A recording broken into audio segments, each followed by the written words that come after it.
안녕하세요. 꿈실입니다. 오늘은 제 고등학교 내신 공부 방법을 공유해드리려고 합니다. 물론 저도 막 공부를 엄청 잘한 건 아니지만 어떻게 했을 때 성적이 잘 나왔고 어떻게 했을 때 안 나왔는지 이런 경험들을 토대로 아직 고등학교 내신 공부에 대한 감이 잡히지 않은 분들을 위해 도움을 드리려고 해요. 제 기본적인 정보를 먼저 말씀드리자면 저는 일반계 여고에 다니고 있고 고등학교에 올라와서는 수학학원만 다니고 나머지는 항상 혼자서 공부를 했습니다. 수학은 고등학교 2학년 첫 시험 후에 학원을 끊어서 1년째 혼자 공부를 하고 있는 중입니다. 그리고 성적은 1학년 때 기준 1점 중후반 정도 나왔어요. 지금은 조금 떨어졌습니다. 먼저 이 화면을 보시면 제 아이패드의 굿노트 앱인데요. 많은 분들이 사용을 하고 계실 것 같아요. 저는 실제로 교과서나 문제집도 가지고 다니지만 다 들고 다니기가 어렵기도 하고 인터넷에서 구할 수 있는 자료들은 다 아이패드에 이렇게 정리를 해서 공부를 했습니다.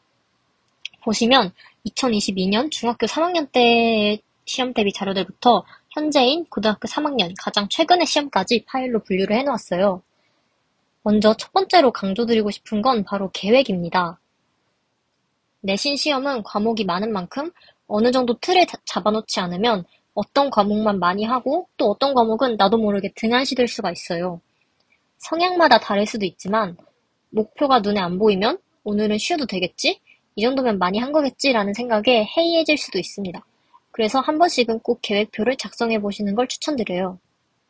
제 계획표를 보여드리자면 이거는 고등학교 1학년 2외고사 계획표이고 저는 이렇게 항상 먼슬리 달력을 다운받아서 작성을 했습니다. 근데 저는 이 달력에 작성하기 전에 먼저 이런 백지에 시험 보는 과목들을 나열하고 각 과목마다 해야 하는 것들을 쭉 적었어요. 그냥 하고 싶은 것, 내가 지금 가지고 있는 자료로 할 수 있는 것들을 생각해서 이렇게 나열을 먼저 한 후에 그 다음에 어떤 걸 먼저 하는 게 더 도움이 될지 생각을 해서 순서를 매기고 그걸 바탕으로 위에 먼슬리에다가 계획을 구체적으로 적어주시면 됩니다. 하지만 처음 계획을 세워보시는 분들은 이 단계에서부터 잘 생각이 안 나고 이게 맞는지 긴가민가 하실 수가 있어요. 그래서 제가 과목별 내신 대비 공부법을 각각 추천을 해드리도록 하겠습니다. 오늘은 시간상 고등학교 1학년 기준으로 국어, 영어 과목만 말씀드리도록 할게요. 먼저 국어는 저는 자습서를 무조건 사서 풀었어요.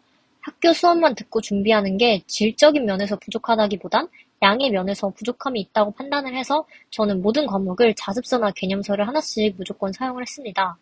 다들 아시겠지만 내신 대비에서는 선생님의 수업과 교과서가 1순위예요.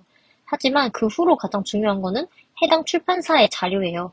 특히 국어 과목은 아무리 선생님 말이 기준이어도 이미 정해져 있는 지문이고 정해져 있는 해석이기 때문에 이렇게 자습서나 여유가 되신다면 평가 문제까지 푸시는 것을 적극 추천드립니다. 문제 하나하나의 선지까지도 눈여겨보시는 게 좋아요. 저는 항상 자습서를 가장 먼저 풀었는데 지문과 그 해설들을 꼼꼼히 읽으면서 보고 문제까지 푸는 걸 한 3일 정도에 걸쳐서 끝냈습니다. 그렇게 하고 나서는 교과서랑 학습지를 2번 정도 복습을 해줬고요.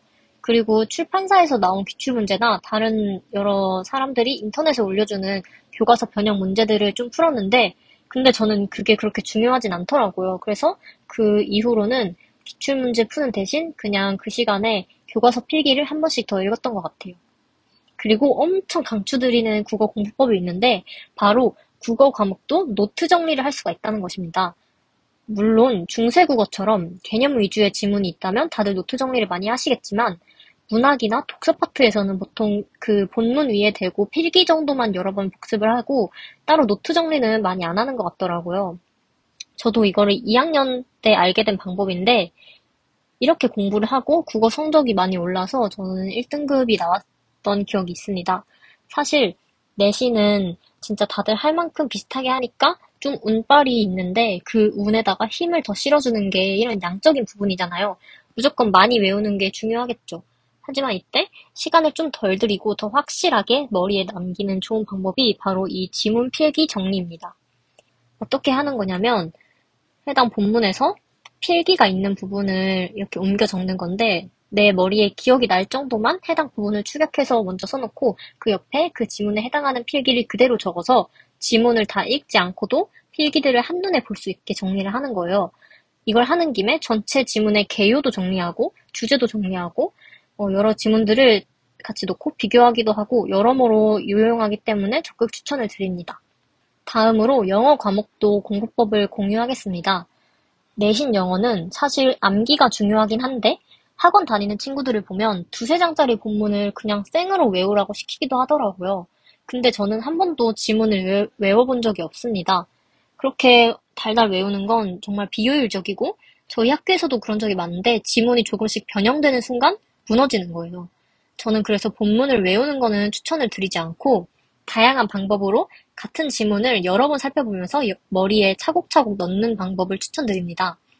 모의고사 지문을 내신으로 처음 공부해 보시는 분들은 되게 막막하실 것 같아요. 저도 처음에는 아니 수업도 안 들은 지문으로 시험을 보라고? 이런 생각이 되게 막막했는데 이 부분에서 좀 더 팁을 드리자면 일단 모의고사는 유튜브에 무료로 된 해설 강의가 많아요. 그중에 잘 맞는 분을 딱 하나 선택해서 그걸 참고하면서 스스로 지문 분석을 쫙 한번 해보시는 게 필요합니다. 중요한 건 그 영상을 그냥 베끼는 게 아니라 먼저 지문을 그냥 보고 이거는 이런 용법으로 쓰인 거겠지? 이거는 이렇게 해석하는 거겠지? 이렇게 생각하면서 분석을 해보고 헷갈리는 것들을 확인하는 용도로만 강의를 이용하시는 걸 추천드려요. 그렇게 한 번씩 지문을 분석하고 모르는 단어들 외우고 그 후에는 문제들을 풀면서 지문을 익히시는 게 좋은데요. 저는 친구들이랑 같이 이그젠포유 1년치를 결제해서 그 10단계 워크북 그거를 다 풀었습니다. 이 10단계 워크북이 진짜 좋은데 어떻게 보면 이것도 되게 양치기예요. 양이 엄청 많고 이걸 하면은 거의 그냥 반 정도는 지문을 외울 수밖에 없는 그런 자료인데 이게 그냥 막 외우는 것보다는 좀 더 뇌를 빼고 가볍게 재밌게 그냥 구몬하는 것처럼 할 수가 있어서 저는 되게 괜찮았습니다. 이거 굉장히 추천을 드립니다. 오늘 영상은 여기까지고 가장 중요한 건 열심히 하려는 마음, 잘 세운 계획, 그리고 그걸 다 지키기 위한 노력. 이 세 가지인 것 같아요. 하지만 열심히 하려는 마음과 노력이 있어도 계획, 즉 공부 방법 자체에 틈이 있으면 내 노력들도 같이 세워나가겠죠. 저도 완벽한 공부법은 아니겠지만 그래도 제가 해본 여러 방법들 중에 가장 효율적이고 1등급까지도 가능하게 해준 공부법들만 공유를 드린 거니까 참고하셔서 혼자서도 똑똑한 공부 해보셨으면 좋겠습니다. 감사합니다.